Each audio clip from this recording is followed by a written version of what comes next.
Que les bendiga, Alexander Taveras.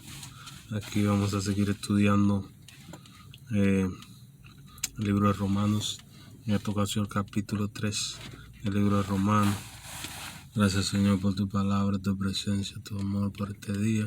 Estamos delante de ti, buscando aprender más de ti y obtener más entendimiento. Ayúdanos a comportarnos como te agrada y a poner la palabra en práctica. En el nombre de Jesús leemos, amén. Amén. Ok. Entonces, el capítulo 3 dice: ¿qué ventajas tiene pues el judío? ¿O de qué aprovecha la circuncisión? Mucho, en todas maneras. Primero, ciertamente, que les ha sido confiada la palabra de Dios. Pues que, si alguno de ellos ha sido incrédulo, su incredulidad habrá hecho nula la fidelidad de Dios. De ninguna manera.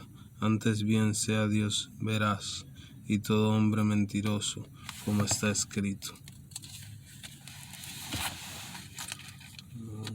Siguiente página.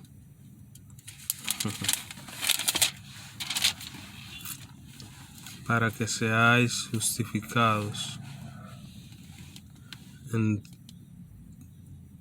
para que seas justificado en tus palabras y vengas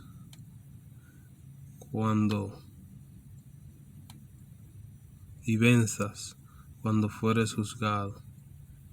Y si nuestra injusticia hace resaltar la justicia de Dios, ¿qué diremos? ¿Será injusto Dios que da castigo? Hablo como hombre.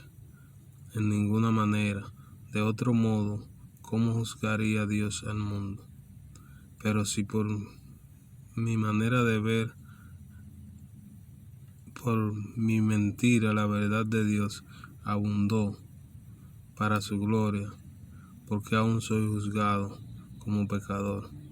¿Y por qué no decir cómo se nos calumnia? Y como algunos cuya condenación es justa, afirma que nosotros decimos: hagamos males para que vengan bienes. Ok, vamos con el verso 1. ¿Qué ventaja tiene pues el judío, o de qué aprovecha la circuncisión?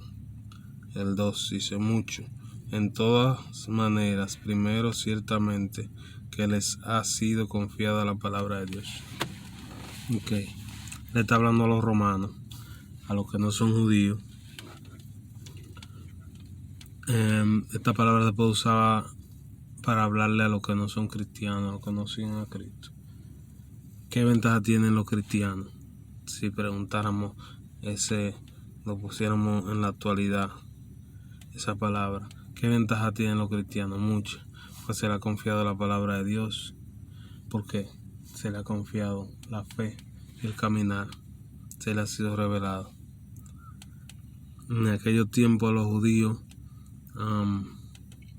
ellos tenían mucho conocimiento de la palabra y de las cosas de Dios, y ellos eran considerados la guía. Dios lo usó como guía. Dios escogió los judíos. Los 12 discípulos eran judíos. Pablo era judío. Jesús era judío. La salvación viene a través de los judíos, para que los judíos y todos los que no son judíos del mundo entero se reciban el evangelio, la buena noticia de Dios, y todos vengan a ser salvos. Hay gente que son celosos, tienen celos, incluso dentro de la misma iglesia. No entiendo por qué, no entiendo cómo, pero pasa.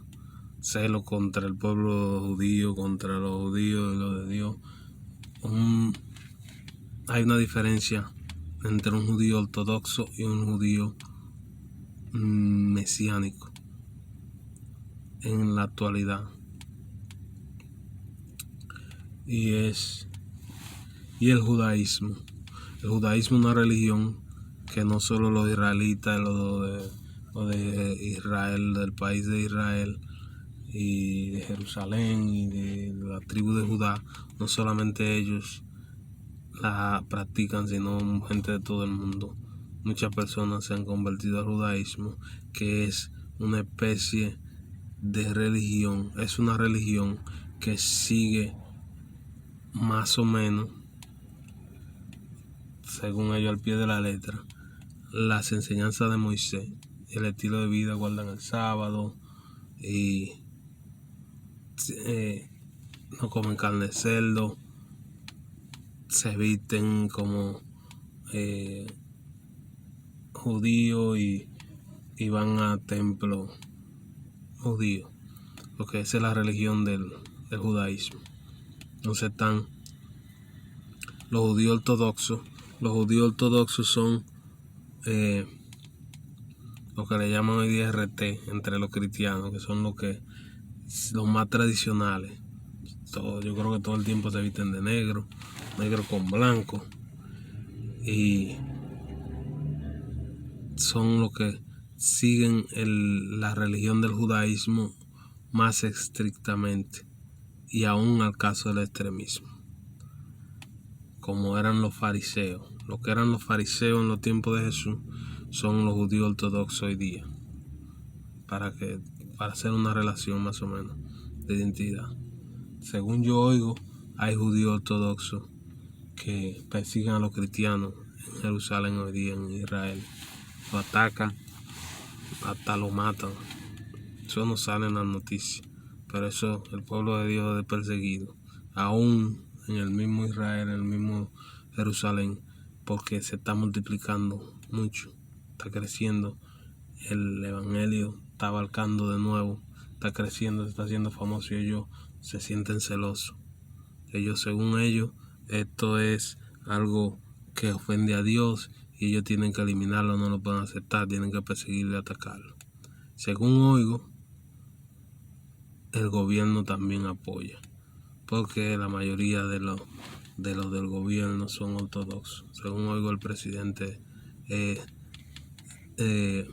cree en Jesús, yo creo que es judío, se sigue el judaísmo, pero haciendo mucha aceptación hacia el evangelio. Según él enseña, recomienda leer la Biblia, todo eso, dándole un poco de lo que sé de la actualidad del pueblo de Israel, del pueblo de Dios, de los judíos, porque menciona a los judíos. Entonces es justo que tengamos entendimiento de qué es los judíos, dónde hay judíos, cuáles son los judíos. Los judíos están por todos los sitios y la mayoría son bien acaudalados, prósperos, prosperados, dueños de negocios. Normalmente compran solo en sitios de judíos y se reúnen entre ellos, se casan entre ellos, no mezclan mucho. Pero esta palabra se puede, como le expliqué en el capítulo anterior, se puede, trayéndola al tiempo. Tenemos que relacionar la palabra de Dios con nuestro tiempo, nuestro diario vivir, con nuestra forma de vivir, nuestra actualidad. Y si lo hacemos, vamos a encontrar que encaja en nuestra sociedad hoy día, porque las personas mueren, pero las situaciones se repiten. Las personas cambian, pero las situaciones siguen siendo las mismas. Las mismas situaciones que pasan ahí en la Biblia, están escritas ahí, están pasando hoy día con personas diferentes. Volvamos y leemos el capítulo, el verso 1 y 2 del capítulo 3. ¿Qué ventaja tienen pues el judío? ¿O de qué aprovecha la circuncisión? Mucho, en todas maneras. Primero, ciertamente que les ha sido confiada la palabra de Dios. Entonces, si lo pusiéramos hoy día, esa palabra a los cristianos, ¿en qué aprovecha a los cristianos? ¿En qué aprovecha ser nacido de nuevo? Lo que en la palabra en la antigüedad era la circuncisión, hoy día es el nacer de nuevo. Dejar la vieja naturaleza. Eso es cortar de ti, de tu corazón, la antigua manera de pensar, de pecado, de maldad, de inmoralidad, todo eso, para seguir y acatar la naturaleza de Dios. ¿En qué conviene? Si alguien que no es cristiano dice, ¿por qué me conviene? ¿Por qué yo necesito ser cristiano? Hay mucha gente que dice eso. Yo no necesito ir a la iglesia para ser cristiano. Yo no necesito ser cristiano para ser buena persona. ¿Me entiendes?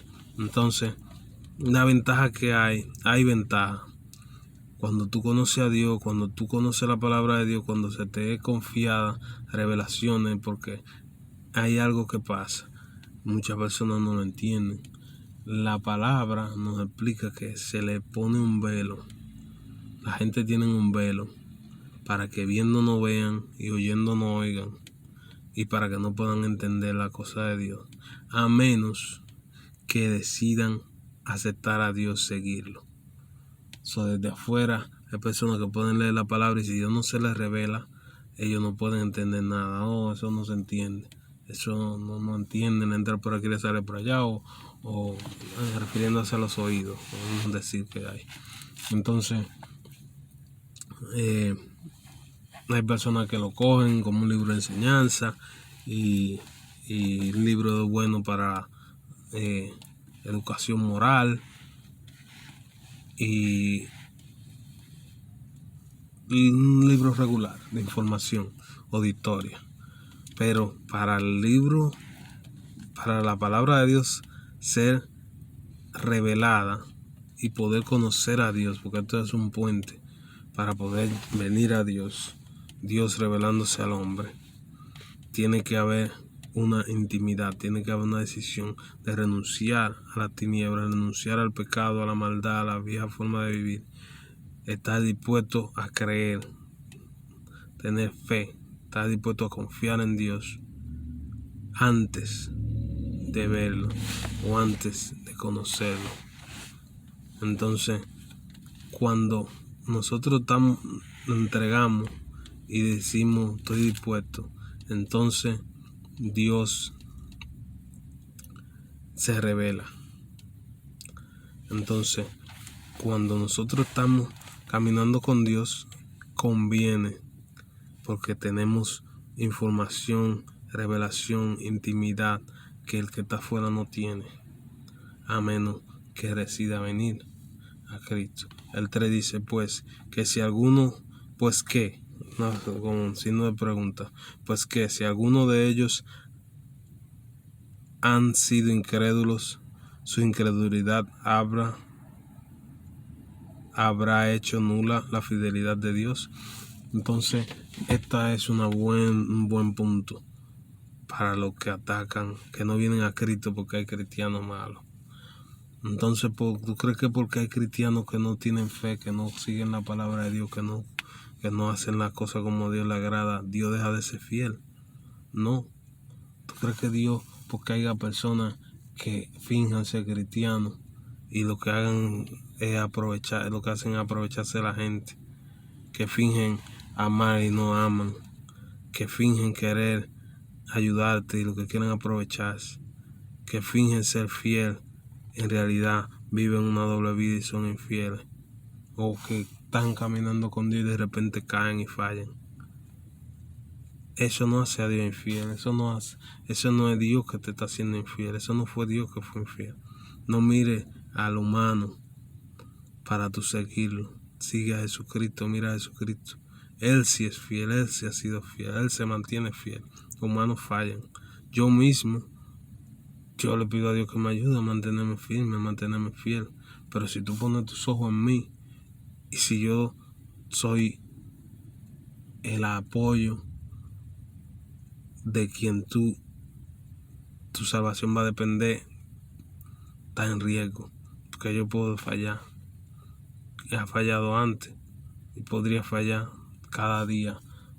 Busco cómo mantenerme y cómo agradar a Dios, y no te puedo decir sígueme a mí, que yo no voy a fallar. Sigue a Jesucristo como yo sigo a Jesucristo. Ni siquiera me atrevo a decir como dijo Pablo, sígueme a mí como yo sigo a Cristo. No, siga a Jesucristo. Como yo, siga a Jesucristo mejor que como yo sigo a Jesucristo. A lo mejor. Porque si lo hace igual que yo, puede que cometa el error que yo cometo. Y mi deseo, un buen maestro quiere que su alumno lo supere. Ese es mi entender. El orgullo de alguien que enseña es ver a quien él enseñó haciendo las cosas perfectas. Mejor aún que lo que él hacía. El que se pone celoso de su alumno es un ignorante. Porque si tú tienes algo especial depositado en ti y yo comparto lo que se fue depositado en mí, entonces tú vas a cargar lo tuyo y lo mío. Se supone que tú seas mejor. Y que tú le pases eso a otra persona, entonces esa persona va a recibir lo tuyo, lo mío y lo de él. Y vaya en aumento. Pero en realidad, Dios no es que nos falla. No busque excusa de que no, porque el pastor roba, no porque aquel fornica, no porque aquel habla mentira, no porque aquel estafó, no porque aquel hace esto escondido. Y tú, y Dios. Dios no es el que falla. Dios se mantiene fiel. Mantente tú fiel y sigue a Dios. Ya sea que judío, cristiano, quien sea, falle. Pon tus ojos en Jesucristo, en el ejemplo que Él nos dejó, hacer la voluntad del Padre, aunque nos cueste la muerte, que nos cueste la vida. Hasta agradar al Padre, vivir para agradar al Padre. Ese es el ejemplo. Negarnos a nosotros mismos. Cómete un bizcocho, si tú bébete una Coca-Cola, hace daño, engordan esto y aquello. Hazlo con moderación. Ora antes de comer. Come lo más saludable posible. Bebe agua y come fruta mejor. Pero que lo que tú hagas no sea condenado por el Padre. La gente va a decir, no beba Coca-Cola. Yo no soy bebedor de Coca-Cola, pero de vez en cuando me bebo una Pepsi, me bebo una Coca-Cola y ya me la bebí. Y el Señor no me da morirme. Yo sé que eso no es muy saludable, pero eso no es algo que va a traer condenación. No es algo a menos que yo me dedique a destruir el cuerpo, que nada más beba Coca-Cola, no coma ni nada. Ya yo estoy conscientemente haciéndole daño al cuerpo, que es el templo del Señor. ¿Entiendes? Pero vive tu vida luchando por agradar al Señor y no hacer lo que Él le desagrada. El verso 4. Disculpe.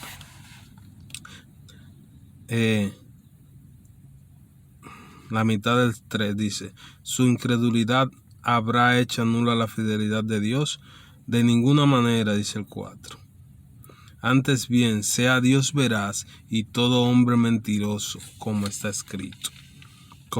Eso continúa. Como está escrito, para que seas justificado